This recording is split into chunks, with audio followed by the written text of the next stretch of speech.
Taking a school bus is not an option for many Guilford County high schoolers.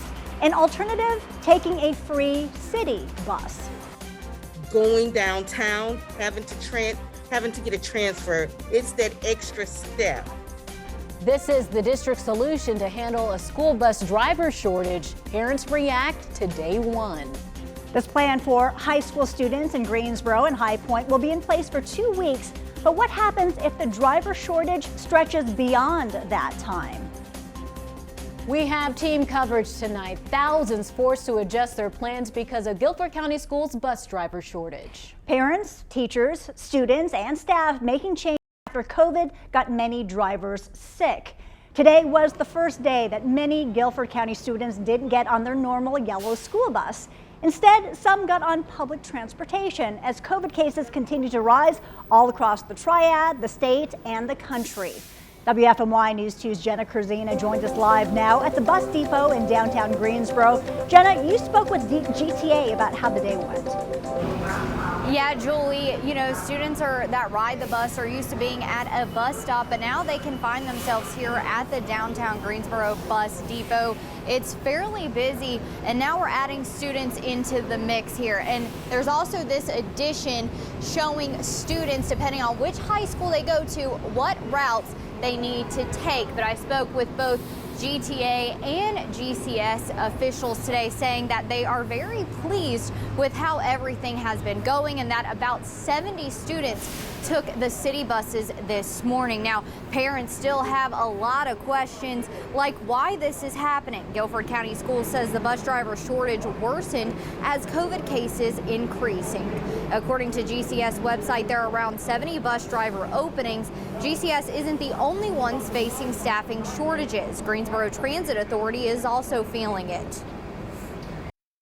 Since the start of the COVID pandemic, public transportation, has experienced a need for additional drivers. So we're no different than any other system across the country. But our need apparently is not as drastic as the need of Guilford County Schools right now.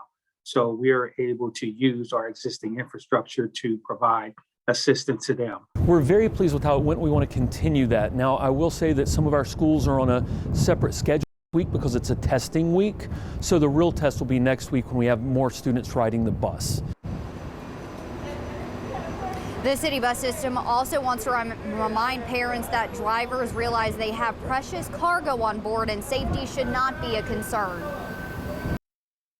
We recognize that there are perceptions out there about the safety of using public transportation, especially with children, but we emphasize the fact that we have professional drivers. We have cameras on the buses that record all the activities. And as far as COVID is concerned, we have sanitizer on the buses, required masks and face coverings and social distancing when possible. GCS will most likely have to be using the city bus services until the end of the month, but the time frame is not exact right now. Jenna, thank you. Some Guilford County schools are offering shuttles to impacted students. Page, Dudley, Grimsley, Smith, Andrews, and High Point Central each have a limited shuttle service. District leaders say the shuttles will only go to apartment complexes and neighborhoods where a large number of students normally take the school bus. Some parents say they're not happy with the city bus option for students. That's left them scrambling to find alternatives. WFMY News 2's Sydney Moore spoke with parents who say it's been hard adjusting to the new plans. Well, a couple of parents I spoke with say once the announcement was made to use public transportation at some high schools, they didn't feel like they had enough time to prepare their children. One woman I spoke with is having her father help out with her child. My kid was not used to taking public transportation to go to school. Peggy Enoch's son goes to Dudley High School. She says she was alarmed when she first heard about city buses having to take students to school due to the bus driver shortage. Had this been given out like maybe over winter break, I probably could have explained that whole process to him a little better, maybe even practice. So yeah, I panicked a little. Her son goes back to school Wednesday due to exam week. She had to ask her father, who lives in Winston-Salem, to help get him to school. That way I know he will get to school on time and he doesn't have to worry about, oh, I have to go downtown, I have to, read a schedule on Google Maps or to find out where's my bus stop or anything like that. Dee Sanders, another GCS parent, has a child that attends Smith High School. She told me off camera her son will take a cab to school on the time she can't pick him up. I also talked to Precious McCoy, whose son attends Dudley High School. She says the best option for her household is to drive her son to school. But not every parent has that flexibility, and I realized that we even looked up the schedule where we were surprised to find out that if he were to get on the bus, it would be a 3-hour commute both ways. Peggy Enoch says she is going to look into her child possibly riding the shuttle buses, but at this time, the best option for her is having her father help out. Sydney, thank you. Other parents are also weighing in on GCS's school bus changes. Jennifer says need to make remote. Some kids have no way to get to school. And Regina says no way would I let my kid walk. I don't know how far to get to a bus. It's dark and it's just not safe. Winston-Salem Forsyth County officials plan to address a $16 million budget mishap that may impact teacher bonuses. The Board of Education will consider a new plan to lessen the impact of the error. The plan includes a minimum average annual increase of $1,800 and a beginning teacher annual supplement of $6,400 minimum. These amounts aren't as high as the originally promised, the bonuses, and they'll come March and May. One educator says she's frustrated with the changes. So I feel their heart. I feel so bad for them because I don't want people to think that it's all about money, but you have to really understand that we've been at a standstill for many, many years. The district will request an additional bonus for April if the plan gets the okay at tomorrow's meeting. Both UNCG and North Carolina A&T students returned to the classroom today to start their spring semesters. Both schools required students living on campus to get tested before coming back to campus. Students and staff at both schools need to show proof of vaccination or get tested weekly. Masks are required indoors on the two campuses. The CDC says all North Carolina counties are back in the red. This means that each have the highest level of COVID-19 spread. Triad hospital leaders came together today saying we need to refocus our efforts to slow the spread. Cone Health CEO says the hospital system continues to see a rise in patients needing emergency care for COVID-19. Navant Health CEO is pleading with the community to get vaccinated. They're tired. They're tired of being heroes. And we need to remember that they're more than just healthcare heroes and workers. They're wives, husbands, brothers, sisters, parents, and children. And today, all three of us are really asking our communities to help those heroes who are exhausted from caring for unprecedented number of patients who have seen more death than the rest of us can ever imagine. Cone Health says it is also seeing a first responder shortage. It's had to send its EMS crews to help cover staffing. Our state's coronavirus hospitalizations jumped more than 100 overnight. There are now 3,850 patients statewide. It's the highest number we have seen since mid-January of last year. It's also the 15th day in a row this number has gone up. Now, back before this stretch about 2 weeks ago, our numbers were around 1,700. Well, we're now more than double that. Check out this graph. I highlighted every day in red that went up from the previous day. It's easy to see the vast majority of days have gone up rather than down. Health experts say the best way to protect yourself from the Omicron variant is to get a booster shot. The CDC says about 16% of Guilford County has gotten their booster shot. The agency authorized booster shots for 12 to 15 years old last week, making everyone 12 and up eligible. People who got the Pfizer or Moderna vaccine can get a booster 5 months after their second dose. Those who got the Johnson & Johnson shot must wait 2 months.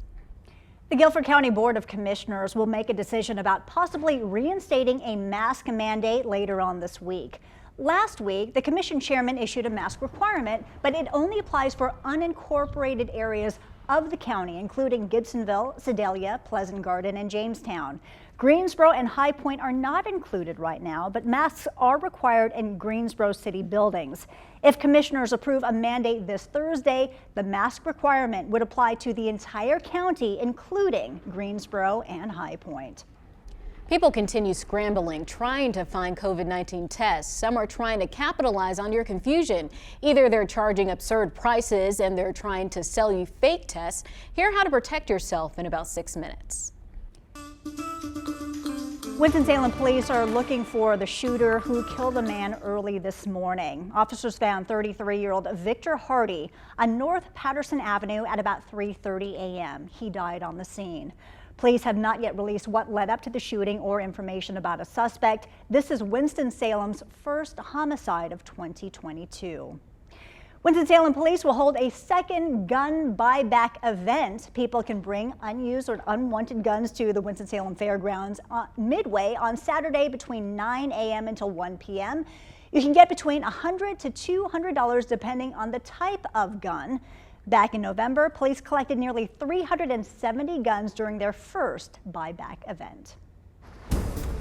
Checking in from outside, and it's a little on the chilly side for this afternoon. Another January day come and gone. We have the sunshine, but temperatures are really about to get quite a bit colder, and we have cold weather on the way. We're at 44 right now, but the humidity is really low, and that can make for a cold evening, especially when you have clear sky like we do right now. Current temperatures are in the low 40s to the north, upper 40s to the south. Just depends on where you live in our Piedmont. It's also been a bit breezy today, which can cut through that chilliness and make it feel a little colder as well. Current wind speeds range from 5 to 15 miles per hour. A couple of gusts have been up there too throughout the day, between 25 and 30 miles per hour. Now I'll prepare you for this. Overnight tonight's going to get pretty cold.